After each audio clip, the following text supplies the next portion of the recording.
Welcome to the Terrible Podcast with your hosts from SteelersDepot.com, where you can find all your latest and greatest Steelers news. It's Dave Bryan and Alex Kozora, always lit, talking Steelers. And now, here's Dave and Alex.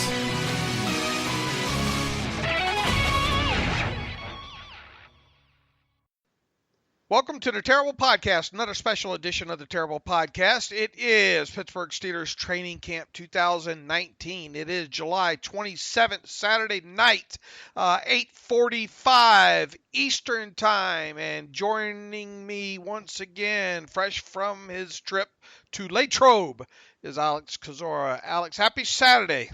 Happy Saturday, Dave. Pats come on tomorrow. Really big day. That's when camp really picks up, but a lot to talk about from Saturday as well. Putting on the foil, as they like to say. Is that what they say? Yeah. Well, that's probably another movie you've yet to see. Slapshot.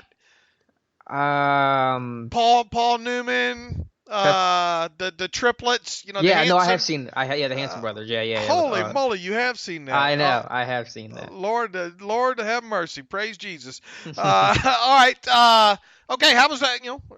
How was the trip out there? What was the temperature like today? Give us an overview. Set things up for us here. Set the stage, if you will. Well, Robert Frost, I am not, but it was similar to yesterday. Hot day, sun out the entire time, humidity there. I can only imagine what it's like for those players. I think it's going to be more of the same tomorrow, high 80s, humidity up. I mean, it's going to be a football environment, but that's what these guys get conditioned for. And again, you find out pretty quickly who's avoiding those soft tissue injuries, who's able to finish out practice, and who can't.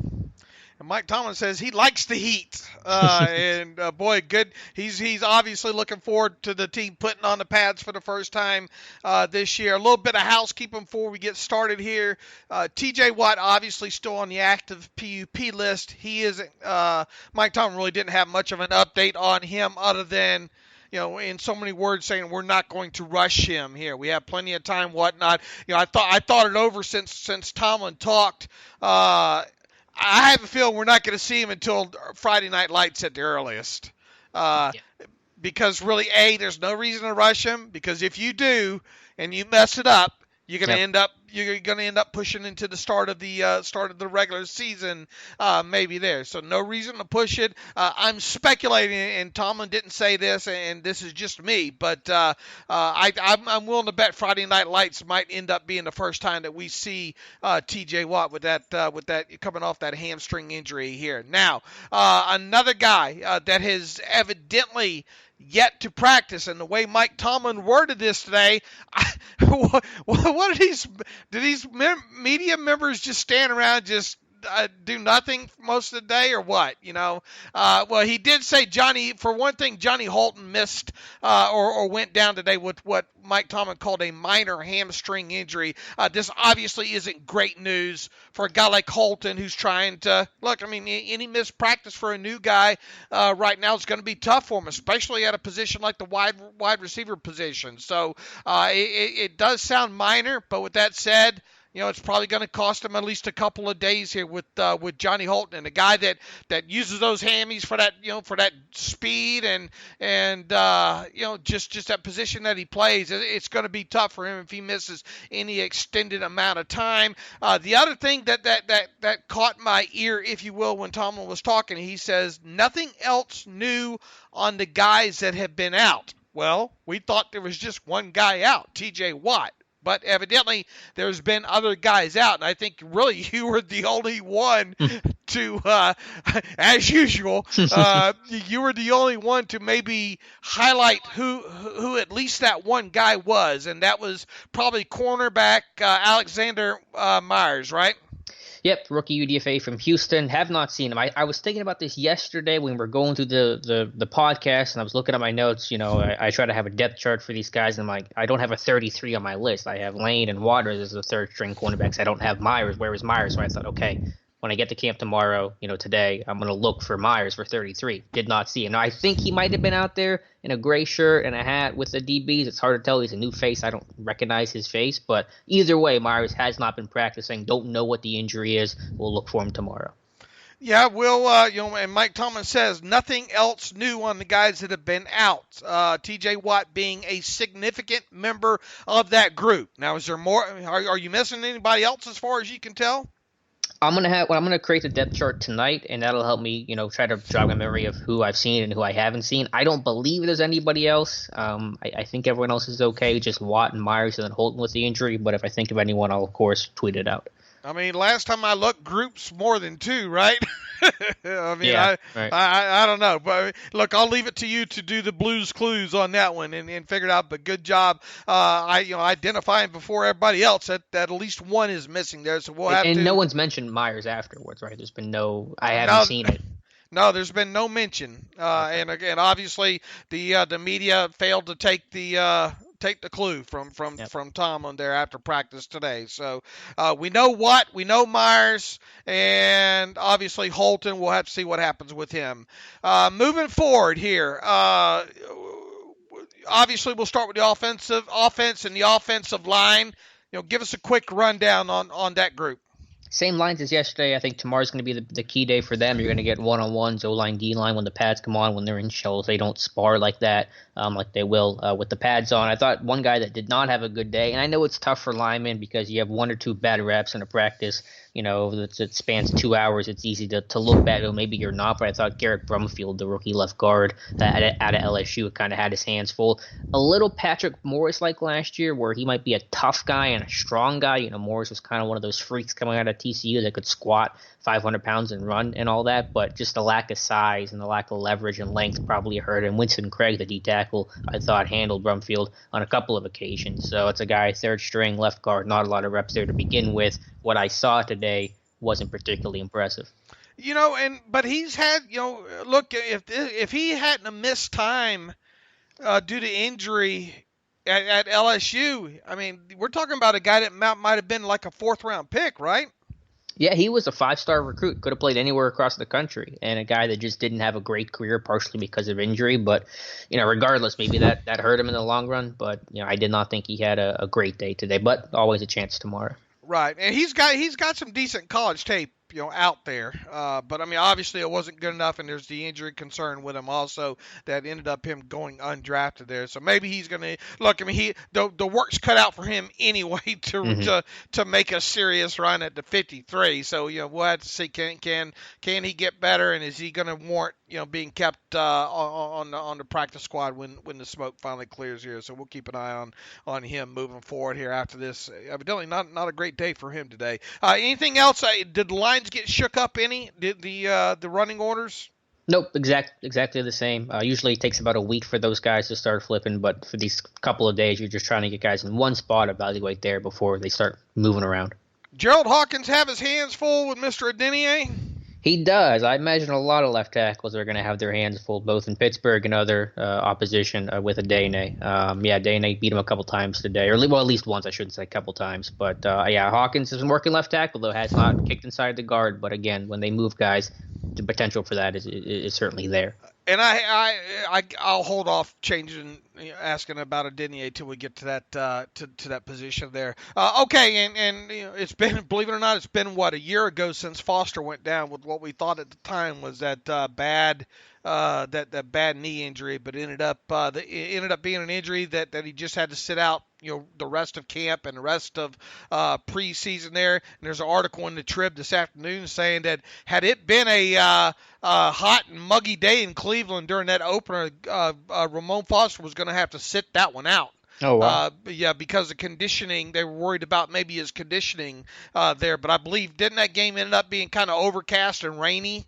I think so, yeah. That game in Cleveland starting the season last year. So had it been a humid day, they were worried a little bit about Ramon's condition there. He would have probably sat that one, sat that contest out there. But all right, moving on. The quarterback position. It sounds like Ben sort of had a half day today, if you will, and he had said that during his interview. I think when was it? Friday, talking about, he's going to have a practice on, then a half day, and then probably a day off. So you're going to start seeing him, every day and a half to 2 days, a lot of Mason Rudolph, a lot of Joshua Dobbs, and obviously with the kid, who is it, Hodges, behind them and all. Today, I guess it was Mason Rudolph's day to run number 2.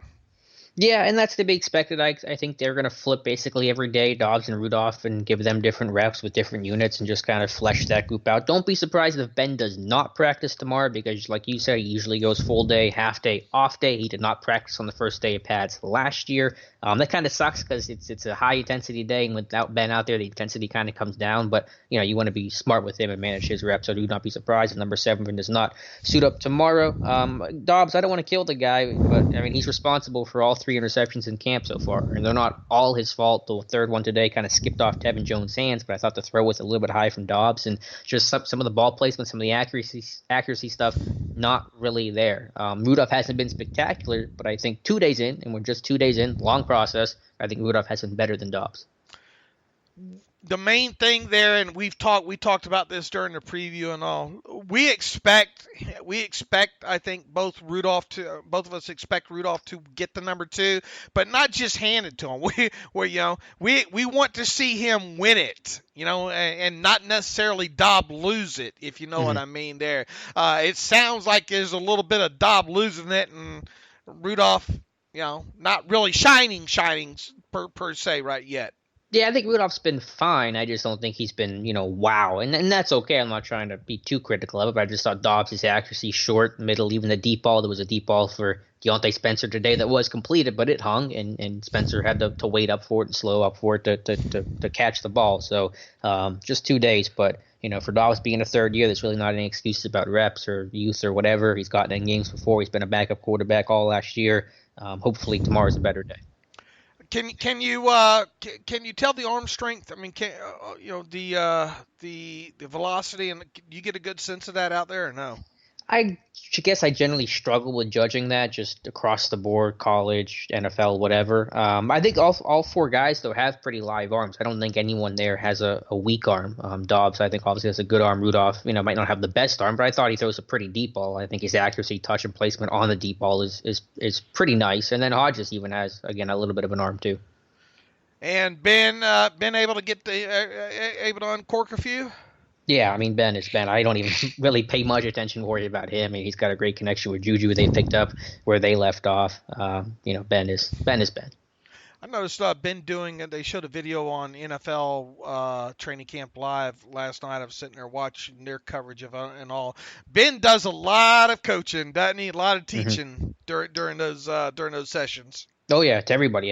The first day, yesterday, him and Juju probably had a 2-minute conversation just running a 5-yard speed out. They came back, and there was something not right with the way Juju came out or just some little thing that they wanted to work on. They talked about it for, again, like at least 90 seconds, just stopping the middle of that rep in practice, and then a couple plays later, they went through it again. So a lot of coaching from Ben, absolutely. I saw him take just a moment, too, and correct Benny Snell, I think, on something on one of those kind of extended plays where Ben rolls out to the right or whatnot, and I think Benny Snell broke the back the wrong way, kind of, and Ben automatically was on him, correcting him. Those little things really stick out right out of the chute. All right, talk about the running backs a little bit. Yeah, again, a little more run plays today. Tomorrow is obviously going to be the bigger days. I thought in pass protection, and I know that obviously it's probably a different mentality for linebackers because they know they can't hit the quarterback, but I thought that Snell and Samuels did a nice job in pass pro today, picking guys up. It was Samuels with a great blitz pickup on Devin Bush on one inside linebacker blitz. So just kind of like where those guys are at right now. Backs on backers tomorrow, those are going to be the highlights. So, of course, they're going to really be able to get a feel for that kind of stuff. And then James Conner probably had one of the moves of the day with a nice juke move cutting back against Vince Williams to shake him loose and pick up 4 or 5 yards. So Conner showing off the lateral agility as well. And, I did that breakdown of Benny Snell, not long after he's drafted with the pass protection. He's got the want to, and it looks like, he's got some of the, some decent technique to build on there. Yeah, and his hands are good too. I mean, just one catch today. It was in team drills, though. I said yesterday his hands look good, just kind of going through some of the individual work. But I mean, I know he didn't catch many passes at Kentucky. They just asked him to carry the football, but he's a hands catcher, soft hands. He, being able to tuck it away quickly, get upfield. I think he's a guy that is not going to be Le'Veon Bell, obviously, but he's going to be a guy that's not going to kill you in the pass game. And obviously, too, the recognition part is a lot of goes into that. So, I mean, you can have the want to and the good technique, but if you don't end up where you're supposed to in the right spot, a la James Conner, week 5 of his rookie season, that'll get you back to the bench real quick, too. Yep, sure will. All right, wide receiver. 2 Deontay's enter. One seems to maybe be having a better 2-day camp so far, and we caution everybody, don't read any. It's way too early to read way too much into this right now. But I mean, you saw on the Twitter machine today, Deontay Spencer, I think, making a couple plays, and you kind of struggle to find the instances of Deontay Johnson making any. Yeah, I'd want to caution using that phrase. I know what you mean, but I think it has that negative connotation for Deontay Johnson, and I don't want to get ahead of. And that's why I said, take Sure. it, don't read way too much into 2 days worth of practice here. Right. I think Johnson's been fine. I think he's getting valuable reps, and the plays will come. But Spencer's a guy that's made a couple explosive plays these first 2 days of practice. Now, again, as Tomlin says, let's see how guys look in shells versus when the pads come on and defenses can hit back. But I thought he's made a couple explosive plays and showing that speed and ability to create separation both over the middle and vertically. So nice 2 days for him as a receiver. Boy, you look at his CFL tape, and I know it's CFL tape, and I know it's not all 22. At least I haven't gotten any hold of any of that. That Spencer can get loose. Now they have that old run and start at the line of toward the line of scrimmage, and you don't have that at the NFL level and those kind of things. But man, out of the slot, that kid can fly. And he can get some separation on some guys there with that speed, and I've seen him make a couple of contested catches as well too. Are you seeing really that same stuff? I haven't seen the contested catches, but he's just creating enough separation that they don't have to be contested. But I am seeing some of those baseline things. And look at what he ran coming out of McNeese State. He ran, 4.31 or 4.33. I mean, the dude ran fast. So it's not just the CFL with the big fields and the running start. He has that legit speed. I mean, he's tiny too. I mean, that's obviously visible, right? Yeah, he's a small dude out there. A couple of things with the receiver. James Washington had a nice catch in 7-on-7s versus Artie Burns. 4 receiver sets. Dave, you're going to see him. I know we talked about it before, but you're definitely going to see him. They've done it the first 2 days. And it's funny you mentioned this. I think it was in yesterday's podcast that you don't want to see Switzer in the backfield. Guess who lined up in the backfield for a couple of those 4 receiver plays? Mr. Ryan Switzer. So trying to use him in a variety of different ways. But you're definitely going to see 4 receivers on the field throughout all of 2019. Yeah, I'm sure you are. They'll bring him out, and you'll have technically Switzer, and we saw, I guess, in some of the 5 wide receiver sets too. Technically, it's 5, but they'll line him up in the backfield, in those situations. So I don't know how you want to characterize that. Technically he's in the backfield lineup as a running back, but positionally he's listed as a wide receiver. So I don't know how you would, what the right way is to list that position group, Yeah, well, I would consider Switzer a receiver just based on the way the defenses might have to account for him. And in today, at least, it was 4 receivers and 1 tight end on the field. So it was 1 person that would like Mance out there, and just a lot of options, creating a one-on-one matchup, stretch the field horizontally and vertically. All right. And I think you specifically said that you saw Washington do a good job of stacking and getting it on top of Burns. Yep, that was the play on Burns. Now, to be fair, it's 7-on-7, so I mean we're talking about even more, an advantage for the offense. But Burns was playing pretty, off-man coverage, and Washington did a nice job with his route to get on top of Burns and not let him be able to contest the play. Then reached out in front of him and made the catch. So they've had good battles in team drills. I thought Burns had a couple incompletions working against Washington today. I saw it on my Twitter timeline, and I'm going to tweet about it here in a little bit. Is I know people are killing Burns for that play, but I thought Burns had a nice day, and I don't want to get too far into the cornerback talk, but I'm not killing Burns for allowing a reception in 7v7.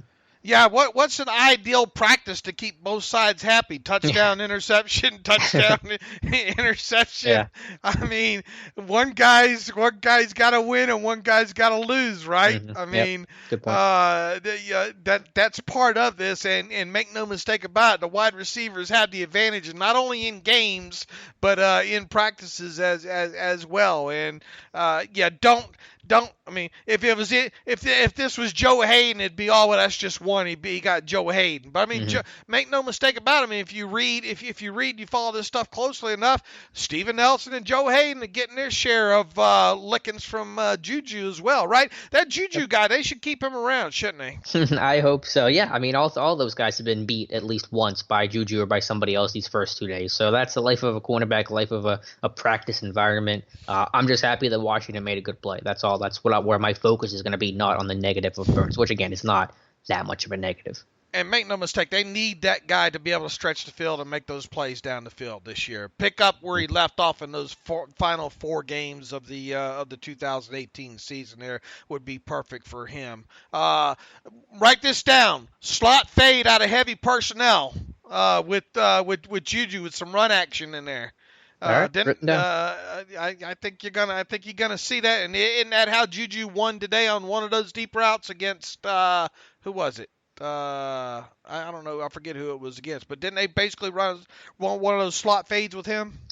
Yeah, I can't remember the whole play. Is that the one deep down the right sideline? Yes. Yeah, I can't remember exactly how it went. Ben pump faked and Hilton and I guess was there a run fake? Was there a run?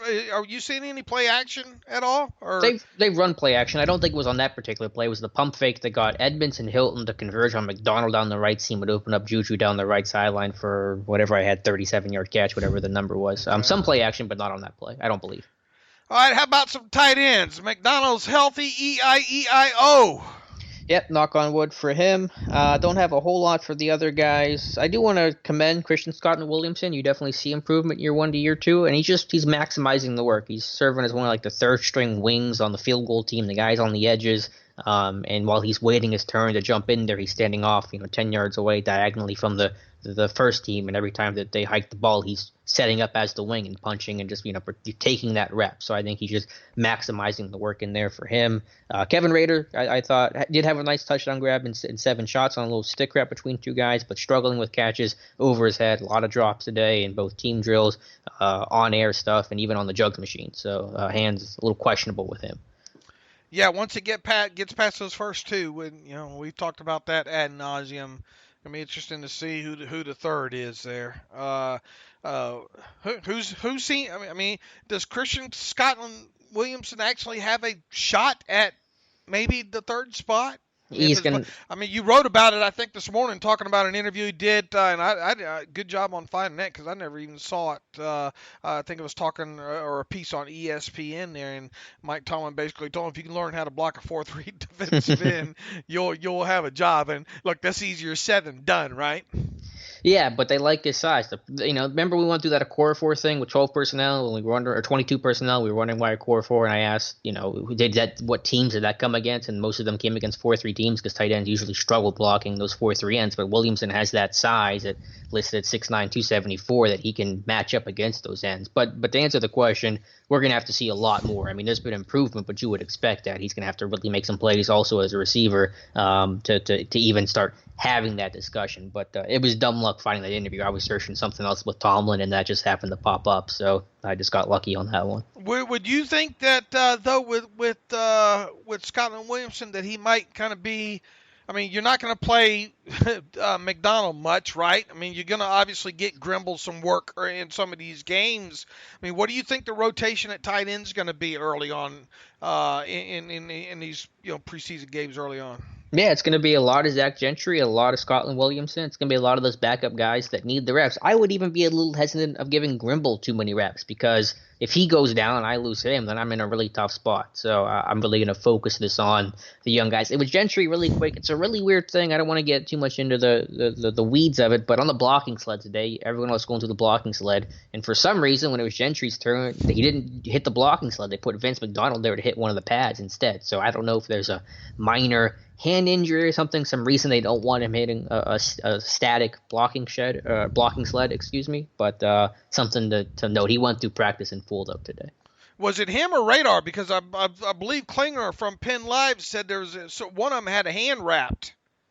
I didn't see a wrap on Gentry's hand. That may have been Raider, but it was with the sled. It was Gentry getting the exception. It wasn't Raider. Okay, well I think Raiders dinged up then too. Okay.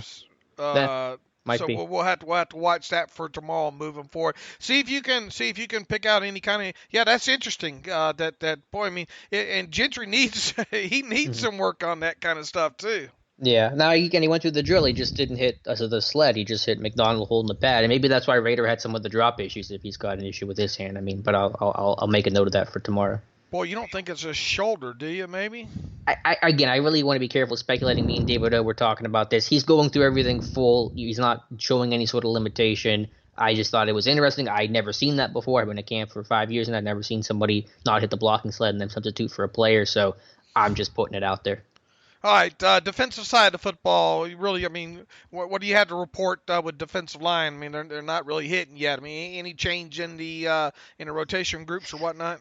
No change in the rotation. Two guys that I thought did well today, both backup guys. Daniel McCullers, clogging run lanes, getting his hand in throwing lanes. I think he helped force one incompletion, so I thought a nice first 2 days for Big Dan. And then Winston Craig, who's running like fourth string right end, making the most of his opportunities. I said Brumfield struggled. That was usually Craig wrecking through him and making some plays in both the run and pass game. So an AF guy, he was with the Eagles, I think, last year in camp for them. Obviously, playing time is going to be really tough to come by for him, but maybe you get a couple of plays that get you noticed and moved up the lines a little bit, especially when an injury happens. Yeah, you got to be raring to go in that first game, the first two games really, because the third game is when the starter's going to get a little bit of work in there. So you hate any guys that miss these first two games or don't get a large amount of reps. That usually doesn't bode well for them, right? Mm-hmm. But yeah, if Craig can get noticed, then more power to him. All right, outside linebacker. We mentioned Adeniyi earlier there, and I was watching the NFL Live segment from camp last night. Adeniyi he looks trimmer, he looks leaner, and I tweeted that out last night, and he responded to it. He didn't say yay or nay, but do you see look, year 1 to year 2 jump, you would expect somebody changing there, but does he look noticeably trimmer, like 15 pounds, 20 pounds, or no? I haven't really noticed it, but I'm probably a bad judge for those things. I think maybe if we go through Tim's photos from last year to this year, you might be able to spot something. I wouldn't surprise me, though, if he dropped some weight, kind of like most players do year 1 to year 2. Bud Dupree did that, his first year to his second year, and to be more fluid and to be more agile in special teams, it's probably a safe bet to assume he dropped some amount of weight. He's quick, isn't he? A day and a? I mean, quick in a straight line, quick off the ball in that sense, right. He can hurt these tackles around the edge, and of course he's 6 foot, so there's a leverage advantage for him with these tackles doubling over trying to seal him. I mean, he beat Hawkins around the edge once a day. We'll have to just make sure he's coming to balance and playing under more control, not slipping at the top of the arc. That happened at least on one occasion today, but pretty confident in saying he's got some baseline traits and as a run defender and pass rusher that are very attractive. All right, great. Let's move. Chicolo's still running first on that other side, opposite Dupree, right? Yep, lines are the same. JT Jones and Day are the second string guys, and then Sut Smith, who's our skipper, the third string players. Okay, on to, let's see, where do you want to go from here? Inside linebackers. We're destined to have a 3-man rotation at the start of the season, are we not? It'll be interesting. I think all 3 guys are going to play, so I guess in a roundabout way, yes is the answer to your question. But more rotation today. Again, I don't want to get too bogged down in what happens on one particular day. There was a dime package play, though, where it was just Devin Bush is the lone inside linebacker on the field. And I saw an article from Matthew today saying Mark Barron said he'd be the only inside linebacker out there in dime. So we'll see there. I think a lot is to be determined with that group, but they're going to keep rotating guys and seeing what happens. Yeah, I think it's I expect them to rotate all 3, but I would not be surprised on top of it if Bush still played the lion's share in there. Obviously, got to stay healthy, got to keep learning moving forward here, but You remember a year ago we were talking about Bostic versus versus Tyler Matakevich, and we knew who was going to win that. I mean, we knew right from the get-go who was going to win that. Not that we were happy with what the result was going to be, because it was kind of the lesser of the two evils. And all due respect to Bostic, he played okay. I mean, he had a rough first preseason game, I think. But I mean, other than some coverage snaps and all like that, he played pretty decent. But I mean, he doesn't have that sideline to sideline speed anywhere close to what Bush offers you, and obviously the difference in the coverage as well too. So but Bush looks comfortable out there though, right? Yeah, I don't see anything that would tell me he's uncomfortable out there. Again, Pats come on tomorrow. That'll be a big thing. A couple other guys. T-Gray Scales with an interception today. A tip pass that came off Tevin Jones's hand, so good to see him capitalize on that. And Gilbert III, we'll have to see when it comes to tackling, because that was my big issue with him coming out of Akron. Can he be a consistent enough tackler? But when he does play, he's third string right now. He does seem to kind of always be around the ball, and I definitely like that. All right, Sutton Smith. We didn't mention anything about him a minute ago. Yeah, I think he had one pressure today. Again, nothing at fullback. I watched him just briefly going through some drop stuff and individual stuff, working on his hook curl, zone drop. I thought he looked fluid and comfortable going backwards, and that'll obviously be maybe a new element for him after being a straight line guy really at Northern Illinois. All right, what about the defensive backs? So like I said, I thought Burns had a good practice. I don't want to kill him. I don't want to take one play and make it the whole day for him. I thought overall he did well and was combative in some of those situations. They threw to Washington a couple times, and Burns was always there to help break him up. Cam Sutton still getting work in dime. Marcus Allen did come in and dime later on in practice, so he is getting work there, but Cam Sutton is the favorite to start right now. I don't know if I love Sutton and dime. In a 3rd and 2, they ran it today because of the way about the run defense. I mean, Allen's better as a run defender and a box player than Cam Sutton, but we'll see there. That's really the group, though. I thought Burns did okay, and Sutton and Allen the dime is what I'm looking at. All right. Anything else? The specialist they had, Boswell and who's the other kid? Matthew Wright. Yep. Go, I think eight each from kind of shorter distances, and I believe reading the things off of Twitter that all 8 made their kicks today. Yeah, I didn't have a great angle. I was kind of just like diagonally, so I couldn't really tell if they were good or not. They look good, so I'm glad to hear that kind of confirmed that they were 8 for 8. But it was pretty easy stuff. I think Tomlin even said it after practice that they were makeable kicks. Right, they were, and he says there's still plenty of time to pit those guys, put them in some more pressure situations here. All right, Alex, you got time for a few questions here real quick? Well, I wanted to go through 2 things really quickly. With the safety group, I do want to mention Cameron Kelly having a pick in 7-on-7, just kind of showing off the ball skills, still running ahead of Jordan Dangerfield and still getting slot work, so I think there's, again, some intrigue. There's something there, right? Yeah, I think there's something there. If he can make some of those plays with those ball skills, that'll be really important. And then with the punters, too, they're on Steelers Depot in our camp diary. We do have the punter hang time and distance, up and down for, I think, both Barry and Berryman.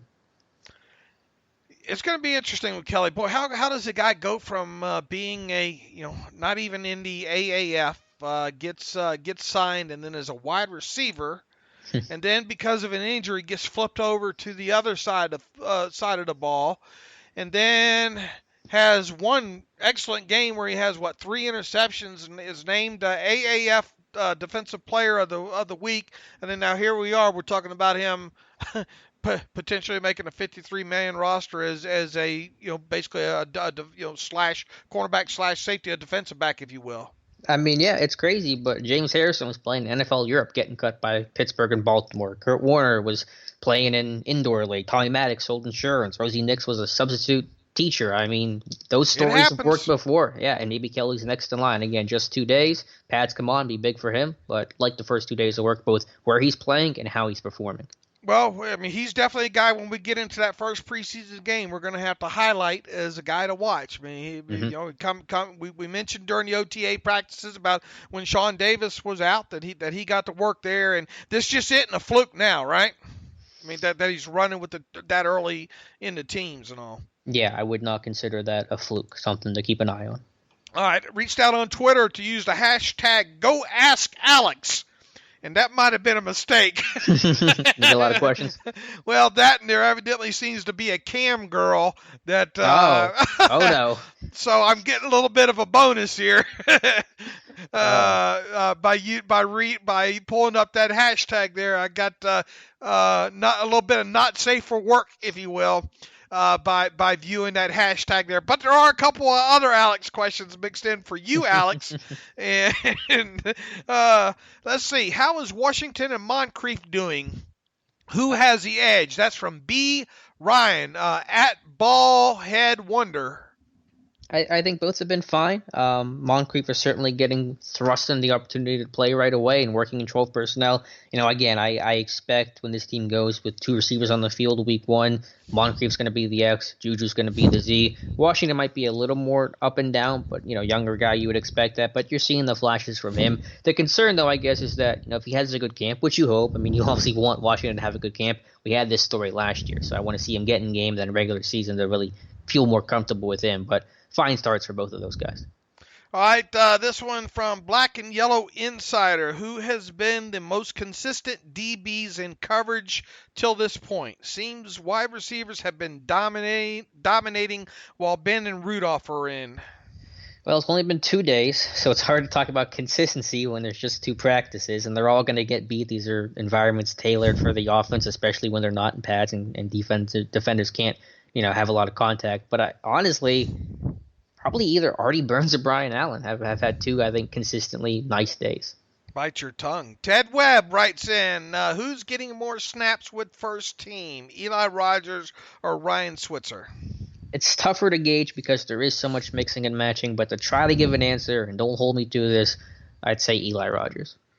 All right, Rodney Hedrick writes in, how has Gentry and Gilbert looked so far? And I'm guessing he's meaning what, Ulysses Gilbert III? Mm-hmm. Yeah, Gentry, just working in reps. Not too much to note there. A little better on the blocking sled maybe than most guys are, considering his story, but a ways to go. And then Gilbert, like I said, just a guy that kind of feels like he's around the ball, but when you're sitting third team inside linebacker, those reps are tough to come by.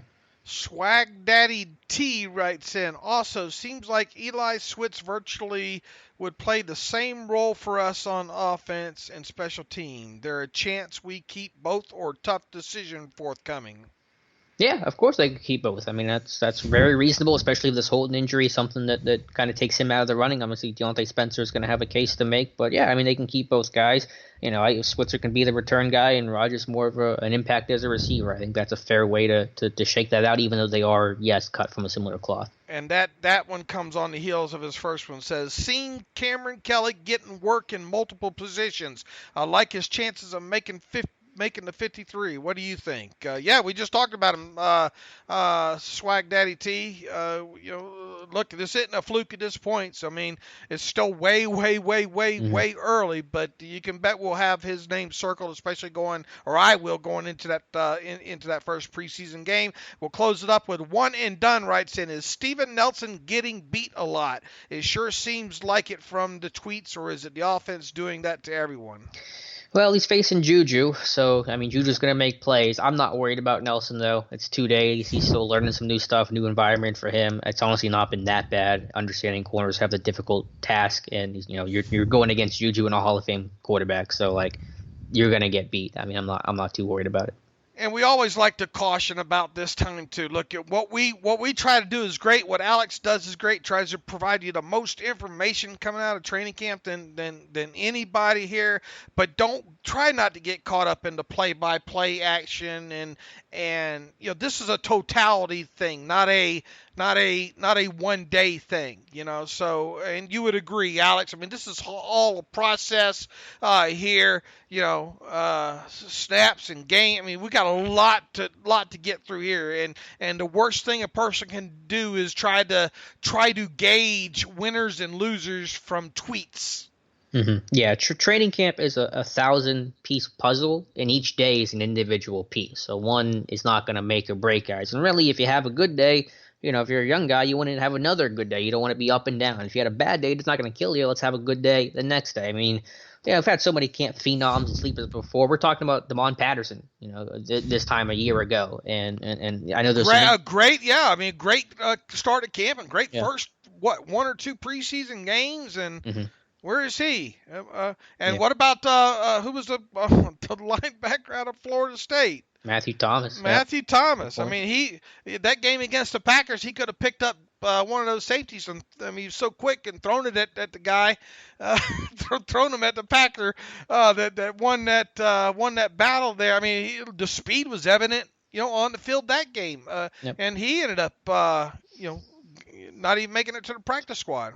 2 years ago, Justin Hunter, first 2 days, everybody loved Justin Hunter, looks so good. Well, of course he looks good. He's 6'4" and runs 4.4, put pads on, disappears. I mean, we can go real deep, some deep cuts with camp sleepers. Vic Soto, outside linebacker. Howard Jones, remember Howard Jones from Shepherd a couple of years ago? Ian Wild from, I think, the Mercyhurst is the safety CFL kid. All guys that have had good camps. Kevin Fogg had 5 picks in one training camp setting. So, it's a long process, and you just want to see start to finish, conditioning, how you get into game situations. I mean, we're 2 days into this thing. I'm not drawing any sort of conclusions. I like the play-by-play because I just like being able to paint that picture, and plus it's a good reference tool for when I go back and calculate some stats and some stuff like that. Right, and there's nothing wrong with the play-by-play, but when you mix it in with what everybody else tries to do, and most people are going to try to paint positive every play because, quite honestly, half these dodo birds don't even know what they're looking at. They just see Ben throw it and another guy catch it.